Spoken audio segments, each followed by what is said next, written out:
So basically, I started my journey as an obese mom of 3 kids, and my self-image on myself wasn't that I'm overweight, because I've always maintained a healthy weight. But it was after marriage that I started to accumulate the weight, until I reached a point where I had 3 kids and I was completely weak, no core power, no energy, nothing at all. So when I decided to start my journey with weight loss and health, so I was basically pursuing health, not the weight loss, because I was very weak handling my children. So I started to pursue health, and that's when weight loss has become like an inevitable result of health. And I decided to document my journey on social media, just for myself, for accountability, for support, if people can support me who are going through the same, in the same wagon. So that's what I started doing, and little by little, it started to attract more women who are in my shoes, who suffer the same stigmas and the same, hardships. And until I started to, I hit my goals, gradually, progressively, slowly but steadily. Like, this is my message now for all the women. You don't have to do magic. You don't have to change your life overnight. It takes time, it takes discipline, it takes, supportive family. So just take it easy on yourself. You don't have to judge yourself. You don't have to be hard on yourself. I would say there was a trigger in the very, very beginning, and the trigger was the hopelessness and the desperation for a life change. So this was my trigger, and when I was contemplating on, what can I do next? Like, now I know I have a problem. Now what is next? So I would say it was a moment of truth, and a picture came to my mind where I saw my grandma, who is now, she's 93 years old. She's healthy. She doesn't suffer any of the elderly diseases, no diabetes, she doesn't have any disease. She's healthy. She still serves her children, grandchildren, great-grandchildren, 5 generations. So she was my inspiration.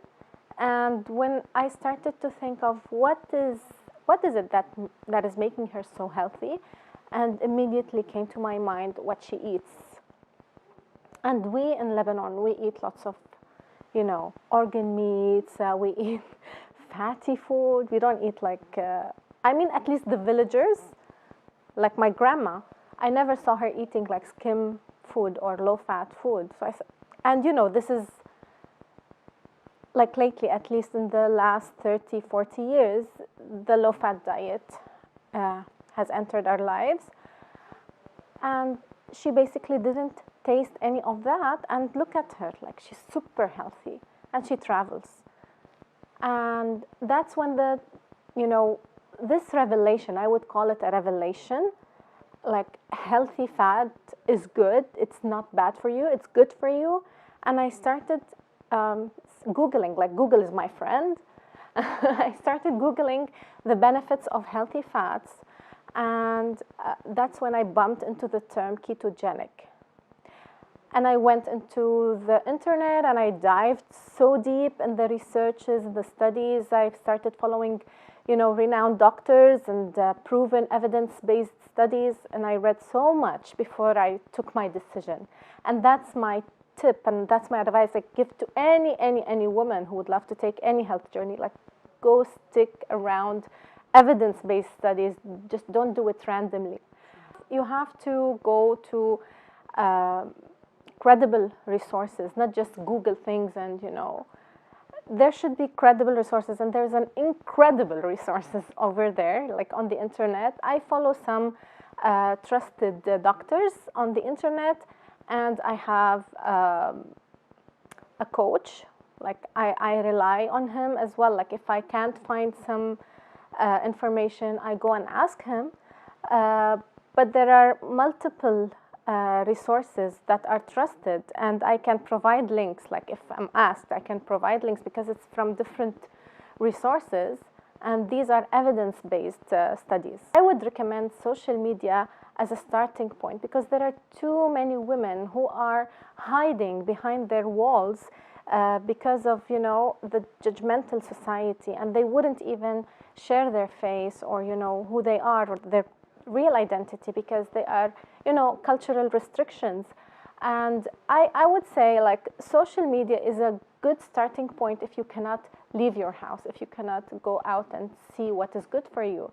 Try to stick to people who are like-minded, who are reliable, and you will know, like, social media is probably not the best source of information, but it is a good place for support, especially for Gulf women. And that's what I've experienced, actually. Like, most of the followers on my platform are from the Gulf, not even Lebanese.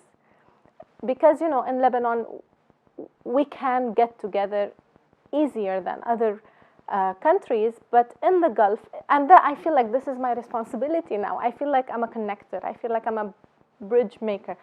I would like to, you know, encourage women to leave their houses. Let's get together. Let's talk about it. Let's talk about your psychological, your mental, your social, your cultural, your environmental, your health. Let's talk about it. Let's take it to the next level.